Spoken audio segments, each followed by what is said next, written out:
क्या आरव करेगा काव्या से शादी, या बनेगा दोनों बहनों के बीच की लड़ाई की वजह?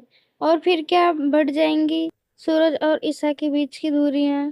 सो दोस्तों, hello everyone, welcome to it's me and your favourite show Pati Brahmachari two days review.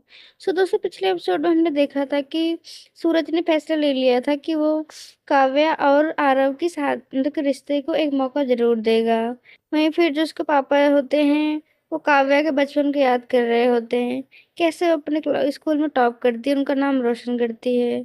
और फिर उस दिन हुए बेइज्जती को याद करता है, मतलब जो मतलब ईशा की दादी ने उसकी बेइज्जती की थी। और ये सब सोच सोच के वो बैठ के रो रहे होते हैं। तभी ईशा उनके लिए खाना लेकर आती है, लेकिन ऐसा पहली बार हो रहा होता है कि ईशा की लाई हुई चीज़ उसके पापा जी मना कर देते हैं। और ईशा को बहुत दुख होता है कि ऐसा पापा जी ने उनके साथ पहली पहली बार किया, उसकी कोई लाई हुई चीज़ उन्होंने मना कर दी। अब क्या भी कर सकते हैं, उनकी बेटी ने इतना दुख दिया है। फिर सुबह होती है और नवरात्रि का दिन पहला दिन होता है, और ईशा ने मंदिर की सजावट कर दी थी।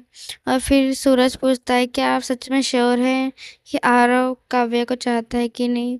फिर ईशा बोलती है, हाँ, मैं बिल्कुल यकीन से कह सकती हूँ कि आरव काव्या से बहुत प्यार करता है। मैंने उसकी आंखों में काव्या के लिए प्यार देखा है। फिर वो पूजा करते हैं, और फिर ईशा सूरज से बोलते हैं कि जबरदस्ती के रिश्ते भी ज़्यादा दिन तक नहीं टिकते हैं। जैसे हमारे रिश्ता देख लो, टूटने की कगार पर आ गया है। और फिर ताइमा आती हैं और सभी को टीका लगाती हैं, और ईशा से बोलती हैं कि अरे ओ महारानी, इस घर में रहना है तो कुछ काम धाम भी करना पड़ेगा। फिर जो होती है अदिति बोलती है कि हाँ माँ, ईशा ने पहले ही सजा दिया मंदिर को, वो देखो।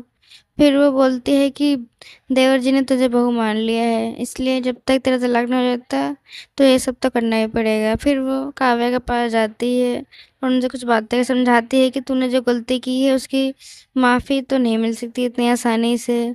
अब इस तरह रोने से तो कुछ होगा नहीं। फिर काव्या बोलती है कि ताई जी, आप जो कहेंगी मैं वही करूँगी।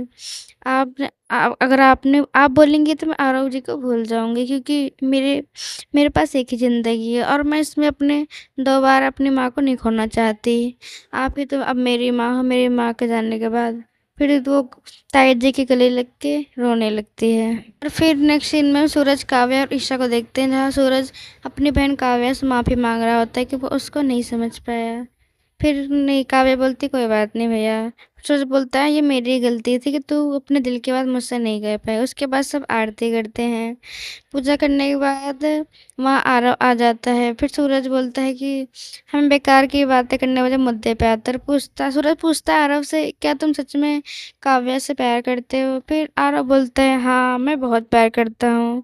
फिर वो जाता है, रिया का हाथ पकड़ लेता, सबके सामने बोलता है, हाँ, मैं रिया से बहुत प्यार करता हूँ। मैं तो काव्या को सिर्फ अपनी दोस्त समझता था, उसे गलतफहमी हो गई थी। बाद ये सब बोल के वो चला जाता है। फिर वहीं दूसरी तरफ फिर सूरज जो ईशा से लड़ाई करने लगता है। ये सब आग की वजह से होता है। मैंने आपकी बात मान के बहुत बड़ी गलती कर दी है। आज के बाद तो मैं आपकी बात नहीं मानूंगा ही नहीं।